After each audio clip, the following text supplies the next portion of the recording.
निफाड तालुक्यातील विंचूर येथील प्रतिष्ठित व्यापारी पवन नंदकुमार जाजू यांच्यावर रविवारी सायंकाळी सुमारे 7 वाजेच्या दरम्यान मनोज बोराडे राहणार विंचूर यांनी चाकूचा प्राणघातक हल्ला झाल्याची धक्कादायक घटना घडली आहे। हल्लेखोरांनी पोटावर सलग 2 ते 3 वार केल्यानं जाजू गंभीर जखमी झाले असून त्यांना पुढील उपचारासाठी नाशिक येथे हलविण्यात आले अशी सूत्रांची माहिती आहे। या प्रकरणी मनोज बोराडे यांना लासलगाव पोलिसांनी ताब्यात घेतलंय।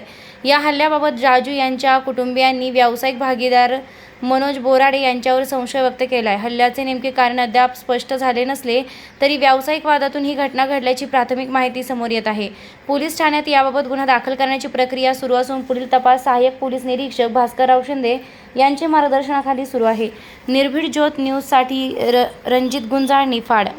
हे आमची पार्टनरशिप होती कॅरेटची ना, म्हणजे पार्टनरशिप पैसा आम्ही लावलेला आहे, फक्त त्याला नफ्यावारी आम्ही घेतलेलो होतो का नफा द्यायचा होता तुला, पण त्याच्याबरोबर मला माझ्या नवऱ्याला धंदा करून द्यायचा नव्हता, म्हणून मी म्हटलं पार्टनरशिप तोडायची आम्हाला, म्हणून त्या म्हणे माझा हिशोब करून दे। त्यांनी मला 2-4 दिवस पहिले दुकानात येऊन सुद्धा मारलेलं आहे, मला लाकूड फेकून मारलं, मला म्हणे तुला पण मारून टाकल म्हणे मी, त्यांनी मला पण धमकी दिली होती 4 दिवस पहिले। काय नाव होतं त्याचं? मनोज बोराडे। किती जण आलेले होते? एकटाच होता तो, आत्ताच। कशाने वार केला? कशाने वार केला? 2 चाकू होते त्याच्याकडे, लाल कलरचे 2 चाकू होते त्याच्या हातात। मी त्याला धरलं, मारू नको भाऊ, माझ्या भाऊला पैसा देऊन टाकलं तरी त्याने ऐकलं नाही, मला लोटलं आणि त्याला शर्ट मी फाडला तरी त्याने मला लोटून त्याला मारलं।